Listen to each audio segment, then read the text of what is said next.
Deep in an evergreen forest, at the edge of a small mountain village, lived a sad little spruce tree. His name was Christie.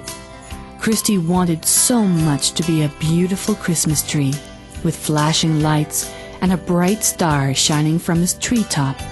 His dream was to make some family in the village very happy on Christmas morning. Every year just before Christmas, the people from the village took their children into the evergreen forest to look for a Christmas tree. When they found the tree they wanted, each family brought their tree home. They would then spend the whole evening together, decorating the tree with colored balls, blinking lights, candy canes, icicles, and little hanging decorations that had been handed down through the generations. Christie wanted to be chosen, but each winter, as the festive season drew near, the snow came. The snow fell around him until he could hardly be seen. Christie would go unnoticed for another long, lonely year. Deep in the evergreen forest where Christie grew, there lived some bigger and older trees. Some of them were very mean to Christie. They would look down at him and laugh. "You'll never be a beautiful Christmas tree," they teased. "You are too small and scraggly." This depressed Christie even more. Luckily, Christie had a friend who grew right beside him. She was a beautiful little blue spruce. Her name was Misty. Misty often talked to Christie and tried to console him. "Someday the village people will notice you, Christie," she said. "They'll take you home with them, and you'll be the most beautiful Christmas tree in the whole village." Year after year, and Christmas after Christmas passed. Christie waited and hoped. He could feel that he was getting taller, and that his branches were growing stronger. Still, no one chose him to be in their home at Christmas. Then one year, on a sunny winter day, just a few days before Christmas, Christie heard the sound of children coming through the woods. They were singing Christmas carols and giggling as they rolled and played in the snow. He could see their father slowly walking along beside them, pulling a big red sleigh. Christie perked up his branches and tried to stand straight and tall, hoping one of the children would notice him. The children came closer and closer. Christie's wooden heart began to pound harder and harder. Finally, one of the children noticed Christie. "Daddy, Daddy," she cried as she pointed right at him. "Look at this lonely little tree. He's half covered with snow." She began to clear away the snow that hid Christie. The other children joined in, and soon they could see Christie in all his glory. "Why, he's just right. He will make a perfect little Christmas tree," their father said. He gently picked up Christie and laid him on the brightly colored sleigh. Christie was overcome with joy at the prospect of being a Christmas tree at last. But he felt sad when he thought of Misty. She would be left there alone, and he knew the mean trees would tease her now. Misty was very happy for Christie. "I told you someday you would be a beautiful Christmas tree. Now you can make children as happy as you are." "I'm going to miss you very much," said Christie. "Don't worry about me, Christie," Misty said. "Someday I'll be a happy Christmas tree too." The two trees waved goodbye to each other and wished each other much happiness. The children and their father went off laughing and singing. They pulled their sleigh proudly through the village, where brightly colored lights sparkled in all the windows, and sweet-smelling wood smoke rose cheerfully from all the chimney tops. Children laughed and played in the front yards, building snowmen with colored hats and scarves, carrots for noses, and little pieces of coal for their eyes. It was a very happy time of year. That night, Christie stood in a corner of the family living room. The family had adorned his branches with many colored balls. sparkling tinsel, and a beautiful string of lights that lit up the whole room. Christie glistened with delight. He was the proudest Christmas tree in the entire village. The night before Christmas arrived. All the children were fast asleep, with dreams of Christmas morning dancing in their heads. Suddenly, Christie heard a noise on the roof. Then he heard Santa Claus sliding down the chimney. A moment later, there he stood, as big as life, right in front of Christie. He strode over to the mantel on the fireplace, where the children's stockings hung, waiting to be filled. He stuffed every one of them with candies, chocolates, oranges, apples, and many more delicious goodies for the children to enjoy on Christmas Day.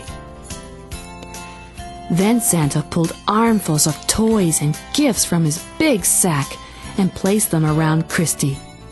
Christie was overjoyed. He wished Santa a Merry Christmas.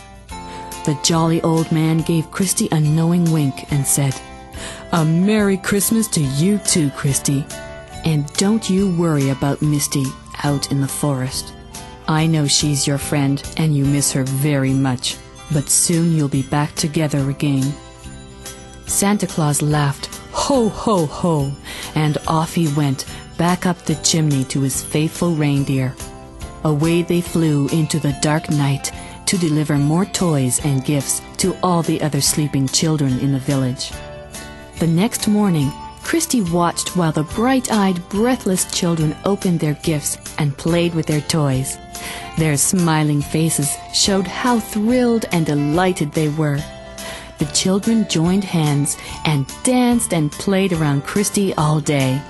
They ate their Christmas goodies and joined in all the festivities. By the end of the day, they were all very sleepy. Their parents gently tucked them into their soft, warm beds and kissed them all good night.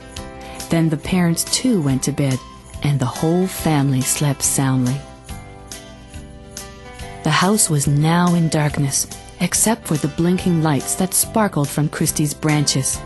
Suddenly, from out of nowhere, a brilliant blue light appeared in front of him. Christie opened his little wooden eyes wide in disbelief. Standing there was the most beautiful Christmas tree he had ever seen. The beautiful tree began to speak to Christie in a soft, lovely voice. She said, "I have been sent here from Christmas land to be your guardian angel tree. From this day on, Christie, you will remain a beautiful green Christmas tree. And as long as you make children happy and keep Christmas a very special season, I will watch over you. You have one more responsibility, Christie. You must promise to look after your friend Misty. Soon she will become a beautiful Christmas tree, just like you. You must be her good friend as you journey through all the Christmas seasons together. I must go now, Christie. If you should ever need my help, seek out Grandfather Pine Tree in the forest where you live. Through him, you will learn how to find me." The angel tree passed her magic wand over Christie's treetop. Instantly, he felt new life flowing through his branches. Thank you," he cried. "I'll do my very best to fulfill your wishes." The blue light disappeared as suddenly as it had appeared, and Christie was alone once more to dream of all the Christmases to come.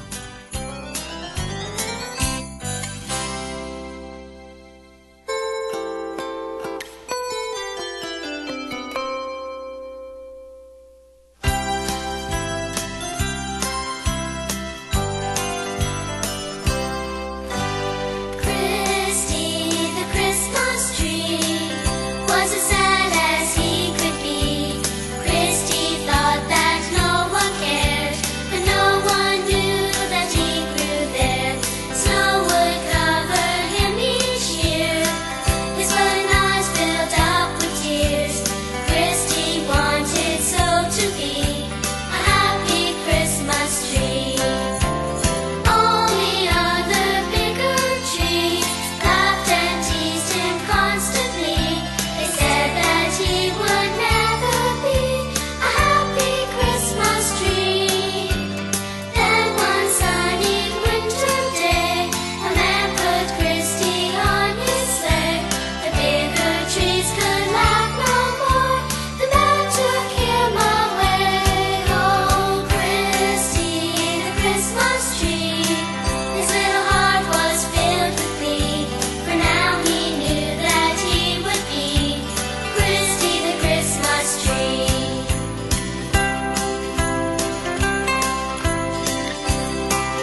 Now, children, you have listened to the story of Christie the Christmas tree and how he miraculously changed into a magic Christmas tree.